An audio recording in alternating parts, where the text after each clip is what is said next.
Hey guys, Tina here and welcome to another video. Today I'm bringing you the One Readathon to Rule Them All TBR. This is a very ambitious TBR. It's, fulfilling all of the challenges with different books. I don't want to double up because I think that's the, fun of the basically readathons, to pick different books for each challenge and try to do your best, and of course fail miserably probably, but still, that's the fun of it. And anyways, this readathon is based on reading fantasy books and fantasy books alone, and it takes place from the 29th of April to the 12th of May, so you have 2 weeks to fulfill 8 challenges, and it's gonna be a lot of fun. I will leave all the important information for you down below so you can go check it out, because other people do a lot better, this information giving stuff than I do. But yeah, let's get to the books that I picked. So the first challenge is to read a fantasy book that was written by a person of color, and for this I've decided to go with Binti by Nnedi Okorafor. You will find out that there are a lot of novellas on my TBR. Simply, some of them I do want to read for BookTube SFF Awards because they're nominated, and I still haven't gotten around to reading them. And the second reason is of course because they're easy to read, and there's a lot of books to read, so I want to make this at least slightly possible for me. So this is the first book that I've chosen. It's a very popular series about Binti who wants to go to university to further her education. In order to do that, she has to leave her home and family, and there's war, and I'm not exactly sure because I haven't read it yet, but hopefully at the end of these 2 weeks I will be able to inform you more and better. Challenge number 2 is to read a book that has a person of color as a main character, and for this I decided to go with another novella, and I've chosen Emperor's Soul by Brandon Sanderson. This is actually a bind-up of his novellas, Arcanum Unbounded, and The Emperor's Soul is part of this bind-up, and it's actually a novella that I've read previously, and it takes place in the same world as Elantris. The first time around reading it, I was not a huge fan of it, but people really love it. So I am interested to see whether or not my opinion has changed since the last time I read it. And as far as I know, it's based off of Korean culture, but I'm not 100% certain about that. Yeah, it definitely fits this challenge, so I'm looking forward to reading it. Challenge number 3 is to read a book that is under 300 pages long, which this really was a challenge because I don't have any fantasy books that actually fill, full-length novels that fulfill that challenge, so I had to go with another novella. Surprise, surprise. And I've decided to pick Binti Home because this is actually the one that it's nominated for BookTube SFF Awards, and since I'm already reading Binti, this is a logical continuation. Now, in case I don't like Binti, I've decided to have a backup plan, and that is to read The Hope of Elantris by Brandon Sanderson, which is another novella of his that takes place in the world of Elantris, and I've never read that one, so that's going to be something new for me, and I have no clue what it's about, but I know that the characters from Elantris are actually in it, so it's something that I'm also looking forward to, so I have options for this challenge, so that's fun.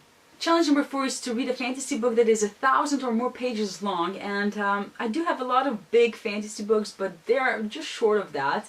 The only one that I do have that fits that challenge is Jonathan Strange and Mr. Nora by Susanna Clarke, and I don't feel like reading that one, so I decided to cheat a bit and actually go with a trilogy. Now, each separate book, of course, is not 1,000 pages long, but altogether, all 3 of them are, and I'm talking about the Broken Earth trilogy by A.K. Jemisin. So we have the 5th season, the Obelisk Gate, and the Stone Sky, which is the one that is actually nominated for the BookTube SFF Awards, and altogether, as I said, there are over 1,000 pages, and again, a very popular series.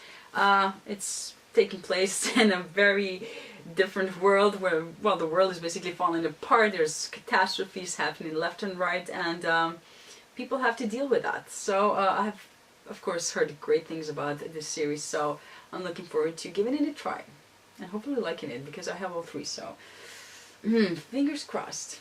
Challenge number 5 is to read a fantasy book that is a standalone, and honestly I didn't think that I had any that fit that challenge, and then I checked the lists that the creators of this readathon provided, and I actually found Uprooted by Naomi Novik up there, and for some reason I didn't think that this is still a standalone because I know there's sort of a companion or something coming out, so I was thinking that that's part of a series, but apparently it's still a standalone. So I'm looking forward to reading this one because I've had it for ages and I do want to get to it eventually, so this is a perfect opportunity.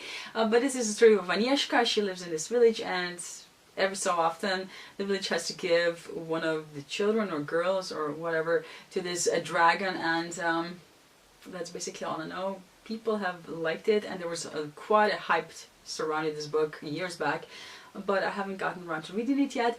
Anyways, if this is not a standalone, please let me know down in the comments and I will find another one. The other options that I have for this is actually, again, a cheat because it's not a fantasy book, it's a sci-fi book, and that is Artemis by Andy Weir. But, you know, otherwise, if this is a standalone, I will definitely go with this one. I don't know. Confusing things. Challenge number 6 is to read a fantasy book that was written by a non-English speaking author, and that again was a challenge because I don't have one in physical format. I have, I think, something or a few of those on my Kindle, but I don't feel like reading those, so I decided to go with a book that I remember reading as a kid, but I don't remember actually finishing, and it's Michael Ende's The Never-Ending Story. So it's, I think it's basically middle grade, and I have actually no clue what it's about anymore. I should have checked before I actually started this video, but I think it's about this boy that falls into a book or something like that. I don't know, it's adventurous, I remember liking it, but as I said, I don't remember actually finishing it. And I know there's a movie, and I know the music from that movie, but I don't remember the story at all, and as I said, I don't remember finishing it. So hopefully I will give it a try. I mean, I've kept it, you know, I gave a lot of my books that I've read as a child or as a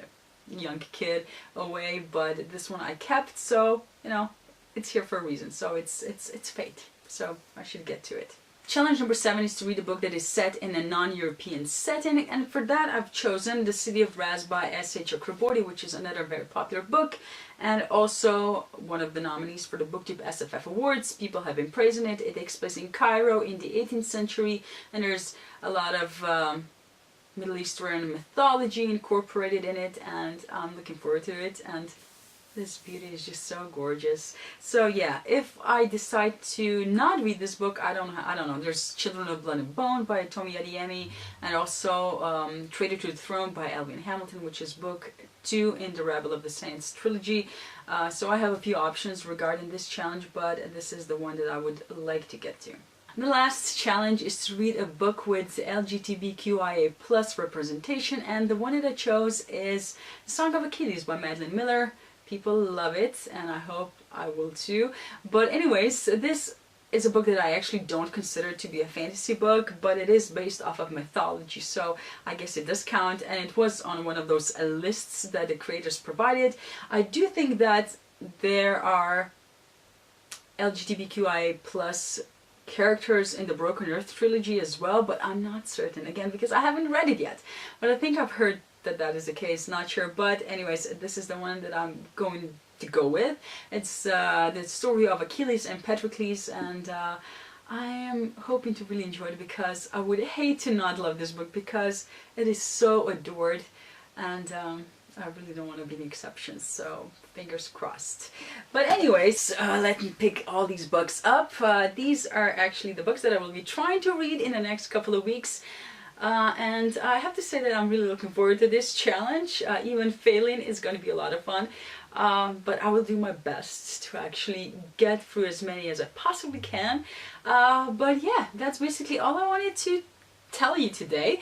Let me know down in the comments if you are participating in this readathon and what books you are picking up to read.